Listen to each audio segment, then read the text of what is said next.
título de la clase es qué gran bendición. Por eso debemos darle gracias a Dios, porque tenemos una gran bendición.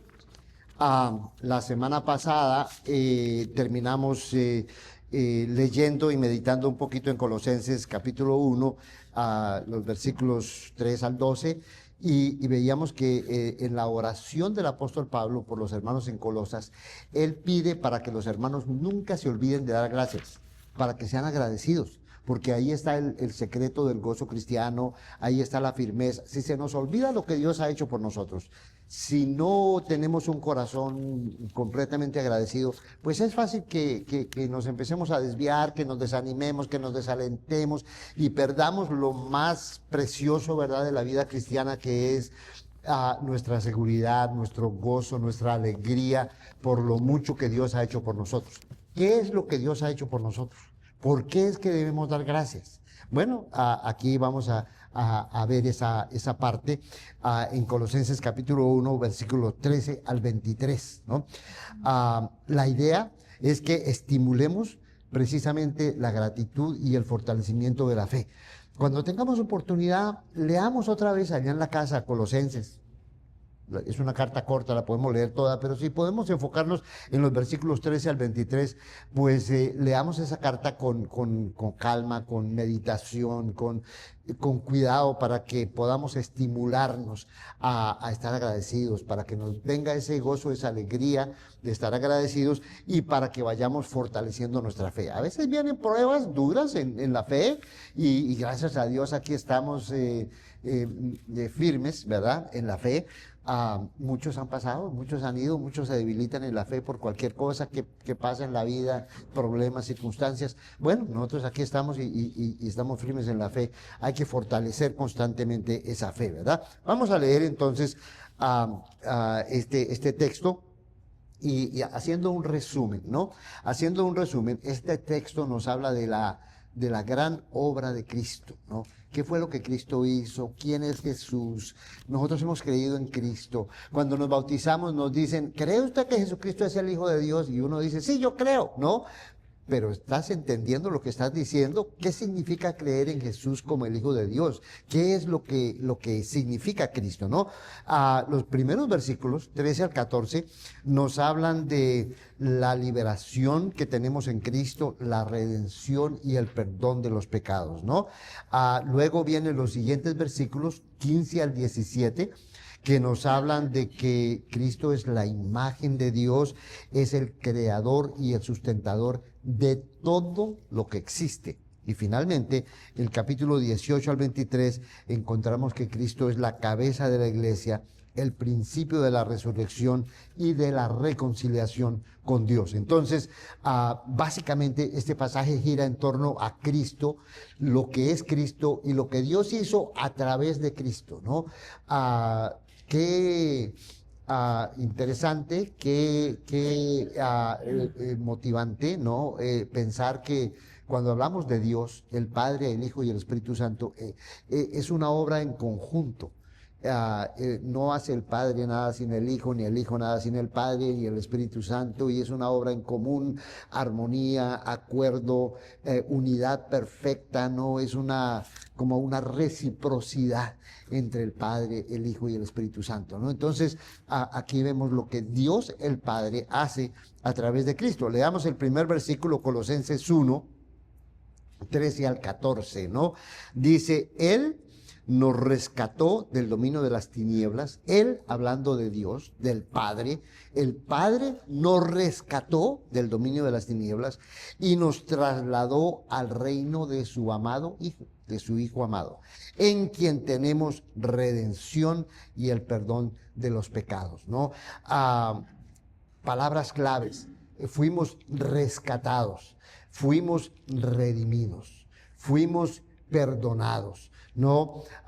Nos rescató del dominio de las tinieblas, nos trasladó al reino de su amado Hijo, en quien tenemos redención, el perdón de los pecados. El Padre lo hace a través del Hijo, ¿no? A veces pensamos, Cristo nos salvó. Y claro, es que el Padre y el Hijo y el Espíritu Santo son los que nos han salvado. Es Dios que nos salva, ¿no? El Padre toma la iniciativa y a través del Hijo, a través de la sangre del Hijo, nos rescató y nos liberó. Ahora, cuando pensamos en la palabra rescatar, la palabra rescatar significaba en la época del Nuevo Testamento que alguien fuera a comprar un esclavo para darle la libertad, ¿no? Rescatar un esclavo, darle la libertad.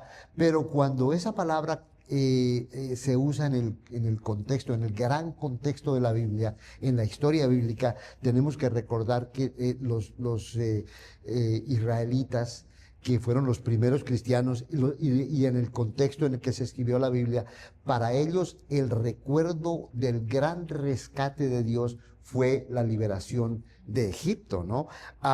Dice Éxodo capítulo 6, versículo 6, por tanto, dile a los israelitas, aquí Dios le está hablando a Moisés, dile a los israelitas, yo soy el Señor, y los sacaré de debajo de las cargas de los egipcios, y los liberaré de su esclavitud, y los redimiré con brazo extendido y con grandes juicios. Ese fue el gran momento en la historia de Israel que marcó la fe del Antiguo Testamento, que marcó la dirección de los profetas, de los sacerdotes, de los reyes. No siempre mantuvieron presente esa intención de Dios, pero la liberación de Egipto es el prototipo, es la manifestación concreta de la voluntad de Dios para rescatar a todo ser humano, ¿no? Entonces, cuando la Biblia dice que nos rescató Dios, no es solamente que nos compró individualmente para rescatarnos. La gente dice, bueno, Dios compró a los esclavos. ¿A quién se nos compró? ¿Al diablo? No, no, no. La idea en la Biblia no es tanto que Dios compró al esclavo, sino que Dios con su poder nos redimió como a los israelitas en el Antiguo Testamento. Ese prototipo, esa expresión de la liberación de Dios nos dice lo que Dios realmente quería, ¿no? Dios quería al hombre libre, feliz, próspero en su vida. Dios quería eliminar las cadenas de la esclavitud, ¿verdad? Entonces, por eso Dios nos rescató, ¿no? Ahora, en Efesios capítulo 2, versículos 1 al 2, dice, y Él les dio vida a ustedes, que estaban muertos en sus delitos y pecados, en los cuales estuvieron en otro tiempo, según la corriente de este mundo, conforme al príncipe de la potestad del aire, al espíritu que ahora opera en los hijos de desobediencia. Pablo dice a los colosenses, Dios nos rescató del dominio de las tinieblas. Efesios dice, Dios nos liberó de la potestad del espíritu que opera en los hijos de desobediencia. En la Biblia existe esta maldad, estos espíritus malos, existe el enemigo de la humanidad, el diablo, Satanás, ¿no? A veces la gente dice, no, Satanás, quién sé qué será, no. Hay gente que no cree que existe Satanás, o que existe el diablo, o que existe la maldad, o que existe el reino de las tinieblas. ¿Sí? Hay gente que le gustaría que no existiera esa fuerza, ese poder maligno, esos espíritus que se oponen a nuestra libertad, a nuestro gozo, a nuestra vida, que son los causantes de nuestra muerte y de nuestra condenación. Pero en la Biblia no. En la Biblia es muy claro que hay un enemigo del ser humano, Satanás y sus ángeles, ¿no? Y lo que Dios hizo en Cristo es que nos liberó de ese poder. El faraón representaba de alguna manera ese poder maligno de Satanás. A través del faraón, Satanás esclavizó al pueblo y lo oprimió, y vino la matanza de los niños y todas aquellas cosas horribles que pasaron en Egipto, que el pueblo por fin clamó a Dios y Dios dice, yo los voy a liberar. Bueno, ese faraón representaba esa fuerza espiritual. Satanás obrando a través de faraón. Bueno, el plan de Dios es liberarnos por completo ¿De quién? De ese poder. Hay un poder. Si no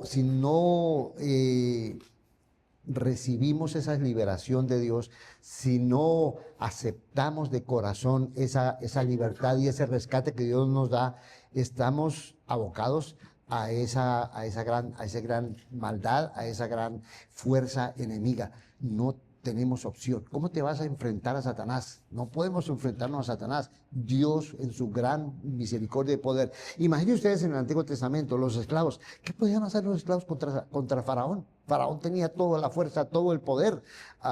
Una palabra de Faraón y les aumentaba el trabajo y la carga y mataba a los hijos y lo que Faraón quería. No tenían la fuerza. Era el poder de Dios que los iba a liberar.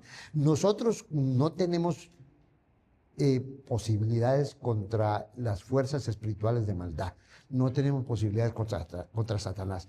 Nuestros seres queridos, nuestros hijos, la gente, el mundo, no tienen ninguna posibilidad contra las fuerzas espirituales de maldad. Pero Dios nos rescató. ¿Debemos o no debemos darle gracias a Dios? ¿Debemos o no debemos estar agradecidos de Dios? Cuando se nos olvida de dónde venimos, cuando se nos olvida ese mundo de tinieblas que nos dirigía hacia la condenación eterna, pues no nos damos cuenta de la bendición que tenemos. Qué gran bendición que tenemos. Entonces necesitamos darle gracias a Dios, porque Dios nos rescató, nos liberó de las fuerzas de maldad, ¿no? Ahora, dice que nos trasladó al reino de su amado Hijo. A su amado Hijo, a Jesús, el Hijo de Dios. Cuando Jesús fue bautizado, dijo una voz del cielo, la voz del Padre: este es mi Hijo amado, en quien tengo complacencia, ¿no? Pero ¿quién era el que estaba ahí en las aguas del bautismo? Sí era Jesús, la segunda persona, como algunos dicen, de la Trinidad. Sí era Dios que estaba ahí, pero no era solamente Dios, era Dios que se había hecho hombre. Este Hijo amado era un ser humano que estaba encarnando a Dios de una manera perfecta. Pero no solamente un ser humano, este Hijo amado era un israelita, era un representante de Israel. En el Antiguo Testamento Dios con frecuencia llama a Israel mi hijo, ¿no? De Egipto llamé a mi hijo, dice el profeta, ¿no? Hablando de Israel. Pero Jesús es el verdadero israelita. Israel como hijo de Dios, nosotros los humanos como hijos de Dios hemos sido a causa de aflicción, hemos sido rebeldes, hemos sido, ¿qué diríamos? Hemos sido inconstantes con el propósito de Dios. Dios ha sido nuestro Padre que nos busca y nosotros salimos por un lado, salimos por otro lado, no, como que no nos logramos canalizar, ¿verdad?, en los planes de Dios, pero Jesús no. Jesús es el Hijo que cuando ve Dios al Hijo siendo bautizado, dice: este sí, este es mi Hijo amado. Él va a cumplir todo, Él lo va a hacer todo, Él va a representar a la humanidad de una manera total. Este es mi Hijo amado en quien tengo complacencia, ¿no? Y Él nos trasladó, dice el apóstol Pablo. Fíjense la forma pasada en que dice: Él nos trasladó al reino de su amado Hijo. Pero ese traslado al reino de su amado Hijo es un proceso. No es que en el momento en que te bautices has alcanzado la totalidad del reino. Empiezas el camino. Miren lo que dice Apocalipsis capítulo 11, versículo 15. El séptimo ángel tocó la trompeta y hubo grandes voces en el cielo que decían: el reino del mundo ha venido a ser el reino de nuestro Señor y de su Cristo, y Él reinará por los siglos de los siglos. Amén. Pregunta: ¿cuándo fue establecido el reino? En el día de Pentecostés. ¿Cuándo ingresaste tú al reino de Dios? ¿Cuando te bautizaste y te uniste a la iglesia? ¿O en Apocalipsis 11:15 Juan habla de un tiempo futuro, cuando el ángel toque la trompeta y el reino de Dios se manifieste? Bueno, lo que sucede es que el reino de Dios progresa. El reino de Dios empezó con Cristo, se manifestó aquí en la tierra con la Pentecostés, en la en la iglesia, en el establecimiento de la iglesia, cuando nosotros nos bautizamos, entramos al reino de Cristo, pero el reino de Dios continúa hasta su propósito final. Apocalipsis habla de un juicio de Dios. El ángel que toca la trompeta es el ángel que viene a hacer juicio en la tierra, porque la tierra, la humanidad se ha apartado de Dios. Está hablando específicamente de la maldad del Imperio Romano y cómo Dios va a superar esa maldad y va a enfrentarse, ¿verdad? Como en el pasado se enfrentó a Faraón, ahora se va a enfrentar a los emperadores romanos y a triunfar sobre ellos. Entonces, el reino de Dios va sucediendo, va avanzando a través de los juicios de Dios. Y miren lo que dice 1 Corintios capítulo 15, versículo 23 al 24. Pero cada uno a su debido tiempo. Hay tiempos, hay espacios, hay momentos, un plan en los propósitos de Dios. Cada uno en su debido tiempo. Cristo, las primicias, lo primero. Y luego los que son de Cristo en su venida. No ha venido Cristo por segunda vez todavía. Ya vino una vez. Ya somos de Cristo. Ya estamos en el reino. Ya Dios nos trasladó al reino de su amado Hijo. Pero todavía esperamos su segunda venida. Dice el reino entonces vendrá el fin, cuando Él entregue el reino a Dios y Padre, y después de que haya terminado con todo dominio y toda autoridad y todo poder. El propósito de Dios es someter a toda autoridad, a todo poder, a toda maldad. El propósito de Dios es eliminar por completo la maldad y someter a todos aquellos que pretenden tener autoridad y poder en una forma rebelde contra Dios, ¿no? Un poder subversivo en contra de Dios, ¿cierto? Entonces, todavía no ha llegado ese momento. Todavía Satanás tiene cierta influencia, cierto poder. Todavía la muerte ejerce poder sobre nosotros. Todavía nosotros nos morimos. Pero llegará el momento, dice la palabra de Dios, en que el reino de Dios va a triunfar y va a eliminar por completo todo poder, toda autoridad, todo señorío, todo bajo el dominio de Cristo. Entonces, ¿qué nos dice esto? El reino de Dios es un proceso, va progresando, ¿verdad? Desde la venida de Cristo, la primera venida, el establecimiento de la iglesia, nosotros cuando entramos a la iglesia, pero todavía esperamos la segunda venida de Cristo y la resurrección de los muertos, ¿verdad? Ahora, dice que Colosenses 1:14, en quien tenemos la redención y el perdón de los pecados. La redención es la ruptura de esas cadenas que nos someten. Los judíos lo sabían muy bien, estaban sometidos, encadenados, esclavizados por el poder romano. Nosotros a veces no vemos, pero si Satanás pudiera, nos encadenaría. Satanás nos quiere ver encadenados. Satanás nos quiere ver esclavizados. Todavía. Tú estás aquí, estás en la iglesia, eres cristiano. Satanás no quita la vista, ¿verdad?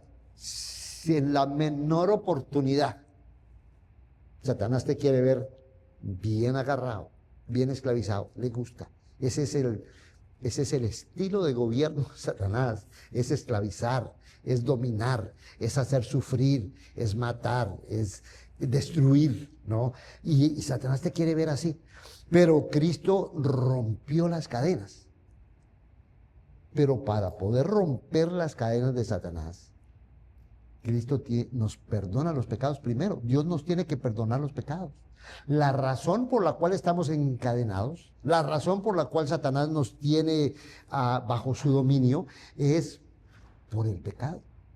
Nuestra desobediencia, nuestro pecado, nuestra tendencia a ser infieles con Dios, nuestra tendencia a desobedecer a Dios y a sentirnos muy autosuficientes y autónomos, nos hace caer y hace que Satanás nos oprima. y es necesario que nuestros pecados, todos nuestros pecados sean perdonados. Todos tenemos pecados. Hacemos una revisión de nuestra vida y decimos, uy, pero ¿a qué horas hice yo esto? Uy, pero ¿cómo me pasó esto en la vida? Y nos sentimos tristes por nuestros pecados e inclusive seguimos luchando contra el pecado, pero el Señor nos perdona y precisamente porque Dios nos perdona tenemos la oportunidad de ser liberados, de que las cadenas se rompan y que podamos disfrutar de la herencia, del propósito del reino de Dios, ¿verdad? Entonces, pensemos en eso, motivos para agradecer a Dios, reflexionemos, pensemos, meditemos en lo grande que ha sido la redención que Dios nos ha dado, ¿no? Colosenses 1:15 al 17, un pasaje muy precioso, dice, Él es la imagen del Dios invisible, el primogénito de toda la creación, la imagen del Dios invisible. ¿Quién ha visto a Dios? Nadie ha visto a Dios. ¿Quién puede ver a Dios? No se puede ver a Dios. Pero Dios se hizo carne, Dios se hizo visible, Dios se hizo palpable. Él es la imagen perfecta, dice Hebreos capítulo 1, ¿verdad? Él es la imagen perfecta de Dios. Cristo es la imagen del Dios invisible. Los hermanos en Colosas se habían convertido, eran parte de la iglesia, pero había corrientes religiosas, había pues el paganismo, las filosofías que les decían, no, a ustedes les hace falta todavía conocer más, conocer a Dios, conocer las cosas que nosotros conocemos, los misterios. Los judíos les decían a los colosenses, no, a ustedes les hace falta circuncidarse, a ustedes les hace falta observar el sábado, a ustedes les hace falta hacer los ayunos, a ustedes les hace falta todas estas cosas. Dice el apóstol Pablo aquí, Timoteo, ¿verdad? Que juntos escriben esta carta, Él es la imagen del Dios invisible. ¿Quieres conocer a Dios? ¿Quieres tener la plenitud de Dios? Pues ahí está Cristo. ¿A dónde más? Hemos recibido la presencia misma de Dios a través de Cristo, ¿no?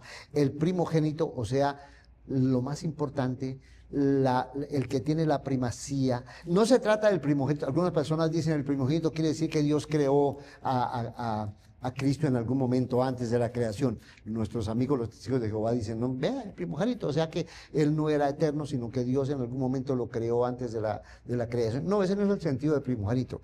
El sentido de primogénito es ser la primacía. En la época bíblica, el hijo primogénito tenía la primacía, era el que tenía el gobierno, la autoridad. Bueno, Cristo es el Señor de la creación, es el que tiene la primacía. ¿De qué parte de la creación? De toda la creación. No es de un pedacito de la creación, no es solamente de este grupito que está aquí. Si aquí reconocemos la primacía de Cristo, pero aunque lo reconozcan o no afuera, Cristo tiene la primacía sobre toda la creación, inclusive sobre aquellos que no creen en Él, que no lo conocen y que saben, Cristo tiene la primacía sobre todo lo que existe. Por eso dice, porque en Él fueron creadas todas las cosas, fueron creadas por el Padre a través del Hijo. En Él fueron creadas, otra vez dice que todas las cosas. Piensa en cualquier cosa que exista. Cristo tiene el control de todas las cosas, ¿verdad? Tanto en los cielos como en la tierra. ¿Dónde? En todo el espacio que existe. ¿Qué tan grande es el cielo? Uy, le dice Dios a Abraham, mira las estrellas y cuéntala a ver si puedes. Inmenso. Hoy en día los estudiosos de la astronomía dicen que el cielo se expande, se está expandiendo y que es infinito, que eso no tiene fin, es una cosa tan grandísima, ¿verdad? Bueno, en todos los cielos, tanto en los cielos como en la tierra, no solamente eso, visibles e invisibles. Hay un montón de cosas que vemos, pero es poquitito lo que nosotros vemos. ¿Qué tanto vemos? Hombre, aquí lo que nos alcanza a la vista.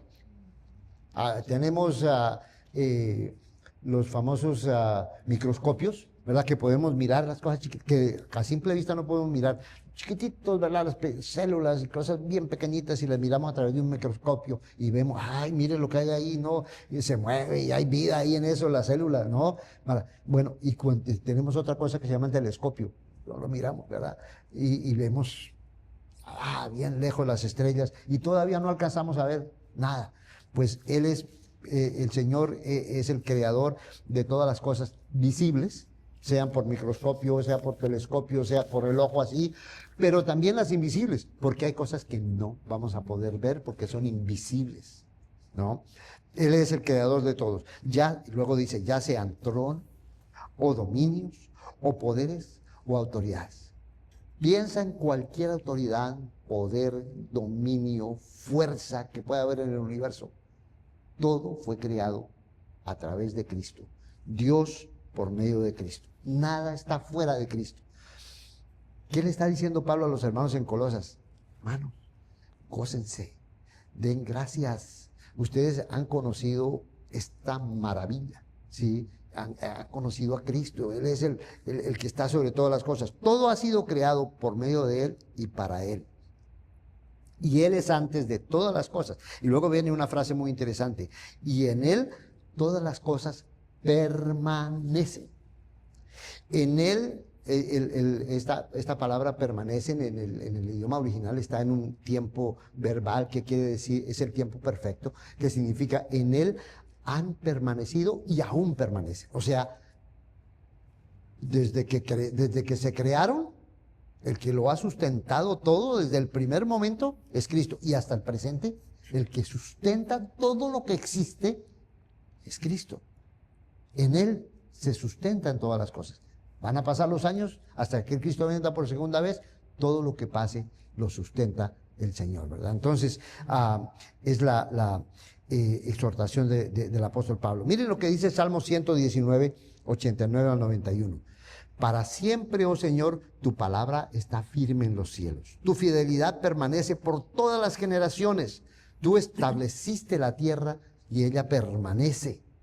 ¿Por qué? Porque tú la estableciste. ¿De quién habla el salmista? De Jehová, de Dios.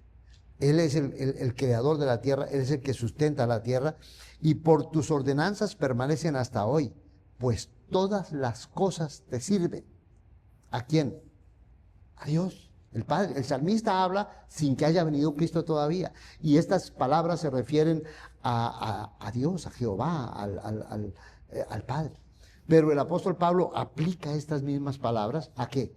A Cristo. Lo mismo que se dice del Padre, se dice de Cristo, ¿no? Interesante que dice el versículo 91, por tus ordenanzas permanecen hasta el día de hoy. Los judíos pensaban y decían, ¿cómo es que existe toda esta maravilla? ¿Cómo es que existe el universo que vemos? Y ellos decían, es la inmensa inteligencia de Dios. Ellos todavía no conocían completamente a Jesucristo, ¿no? Pero ellos decían, es la sabiduría de Dios. Y en la ley de Moisés, en lo que tenemos, en los escritos bíblicos, ahí tenemos esa sabiduría de Dios que es la que originó toda esta maravilla. Nosotros hoy en día nos maravillamos todavía de la grandeza, de la precisión, de la maravilla de la creación de Dios. ¿Qué inteligencia, ¿no? Qué sabiduría, qué precisión, qué matemáticas, qué física tan espectacular, qué química tan espectacular que tiene toda esta creación y la sustenta. Pues saben que no es tanto la gran inteligencia, ni la gran sabiduría, ni la gran química, ni la física, es Cristo. Cristo es el que representa esa gran sabiduría de Dios y es en el que nosotros hemos creído, ¿no? Ahora, Colosenses 1, 18 al 20, una nueva creación. Ya vimos la primera creación. Todo esta maravilla que nosotros podemos ver, inclusive las cosas invisibles creadas por Dios. Pero ahora viene algo nuevo. Él es también la cabeza del cuerpo, que es la iglesia. Algo nuevo ha aparecido. Ha aparecido la iglesia, que es el cuerpo de Cristo. Es una nueva creación. Si alguno está en Cristo, es una nueva criatura. Nosotros somos nuevas personas, nuevos hombres, nuevas mujeres. Cristo ha hecho de los dos pueblos un nuevo hombre. Entonces, algo nuevo ha aparecido. Así como apareció la antigua creación, así ahora aparece la nueva creación. ¿Y saben qué? ¿Quién es el que origina esa nueva creación? ¿Quién es la cabeza de esa nueva creación? Es Cristo, ¿sí? Él es el principio y el primogénito de entre los muertos, a fin de que en todo tenga la preeminencia. Ahí está la palabra clave, preeminencia. Primogénito quiere decir que tiene preeminencia. Él es el principio, o sea, Él es el fundamento, la base de la nueva vida. Porque cuando hablamos de la resurrección de los muertos, estamos hablando de una nueva vida. Cuando hablamos de un nacimiento natural, estamos hablando del nacimiento en la vieja creación, pero cuando nacemos en Cristo, nacemos a una nueva vida. Y Él es el principio de esa resurrección. Cristo nació con o resucitó con una nueva vida. Versículo 18, porque agradó al Padre que en Él habitara toda la plenitud. Vea, una palabra muy bonita aquí, agradó. Dios no lo hizo a regañadientes. Dios no lo hizo como, bueno, todo me salió mal, ahora voy a hacer esto. No, Dios se complació desde la eternidad, desde el principio. A Dios le agradó. Y uno dice, oye, Dios, oye, vino Jesucristo y murió. Qué duro fue la muerte de Cristo en la cruz. Qué doloroso debió ser para el Padre ver a su Hijo morir en la cruz, ¿no? Y le tocó a Dios entregar al Hijo porque nosotros hicimos tantas maldades y le tocó a Dios. A Dios le agradó por el amor que Dios nos tiene. Todo ese plan de salvación es el agrado de Dios. La iglesia, el surgimiento de la iglesia y la unidad de la iglesia en el cuerpo nuevo de Cristo, dice que a Dios le agradó. Le agradó a Dios el Padre que en Él habitara toda la plenitud. Capítulo 2, versículo 9 va a decir que en Él habita toda la plenitud de la deidad.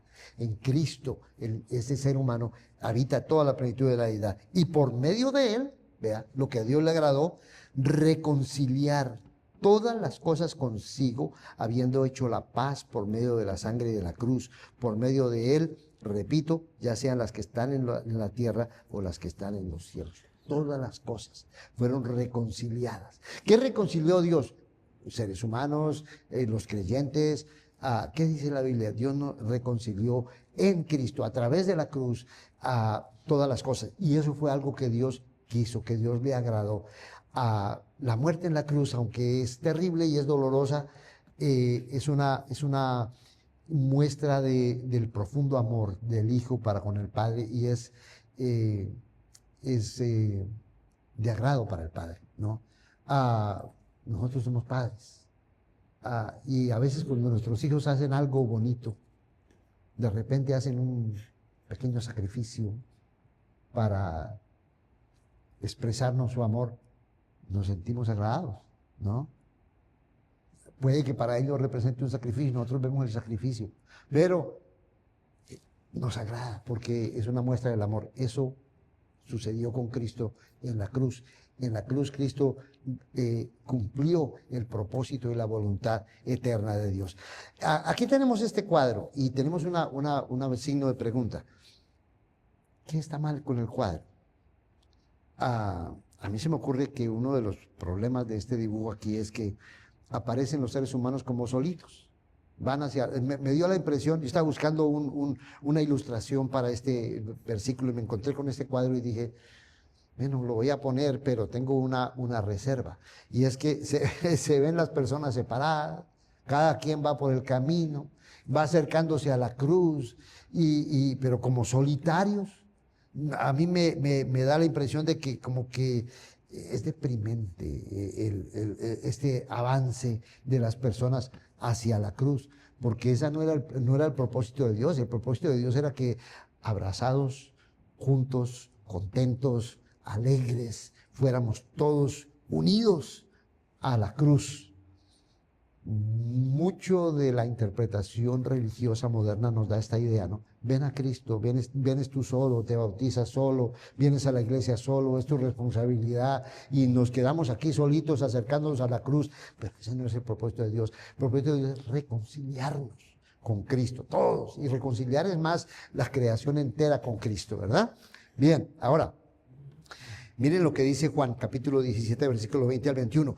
Pero no ruego solamente por estos, los apóstoles, sino también por los que van a creer en mí por la palabra de Dios. Miren ustedes, para que todos sean uno, como tú, oh Padre, estás en mí y yo en ti, para que también ellos sean uno en nosotros. Esa es la voluntad de Dios, esa es la reconciliación, para que todos sean uno, para que el mundo crea que tú me enviaste. Más adelante Jesús va a hacer la parábola de la vid verdadera. ¿Qué dice Jesús? Separados de mí nada podéis hacer. La unidad de la que habla Cristo no es la unidad de que estamos en un equipo y estamos aquí todos juntos oyendo la palabra y estamos todos cantando juntos. No, la unidad de la que habla Cristo es que estamos insertados. ¿Qué tan unida está una rama al árbol? ¿Qué tan unida está una flor a su planta? ¿Qué tan unido está el pámpano de la viña? Está completamente unido. En el momento en que esa unidad se rompe, se acaba la vida del pámpano.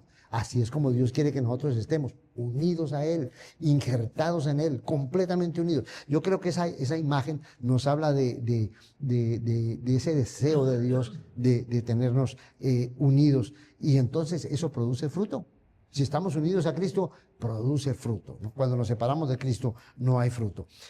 Colosenses 1, 21 al 23, dice, aunque ustedes estaban alejados y eran de ánimo hostil, ocupados en malas obras, sin embargo, ahora Dios los ha reconciliado en Cristo, en su cuerpo de carne, mediante su muerte, a fin de presentarnos santos y sin mancha e irreprensibles delante de Él. Aquí ya está hablando directamente de los gentiles. Ustedes antes no pertenecían al pueblo, estaban separados, estaban aislados de Dios. Ahora Él a ustedes los gentiles los ha traído, ¿verdad? Y están unidos a Cristo. Esto nos acuerda de lo que el apóstol Pablo decía en Romanos capítulo 11, ¿no? Nosotros éramos olivos silvestres, plantas silvestres. Pero fuimos, ¿qué? Injertados en el olivo original. Fuimos traídos a la raíz original y fuimos injertados y producimos fruto, ¿no? Pero miren lo que dice el versículo 23. Y esto Él hará, presentarnos santos, sin mancha, irreprensibles delante de Dios. Y esto Él hará, si en verdad permanecen en la fe, bien cimentados y constantes, sin moverse de la esperanza del evangelio que han oído. Que fue proclamado a toda la creación debajo del cielo y del cual yo, Pablo, fui hecho ministro y nosotros fuimos también portadores y portavoces de ese ministerio, ¿no? Para que se realicen estos planes de Dios, para que estemos en esa reconciliación, para que podamos estar en esa vid, para que podamos estar en esa unidad, para que podamos participar de esa increíble bendición de Dios, necesitamos ¿qué?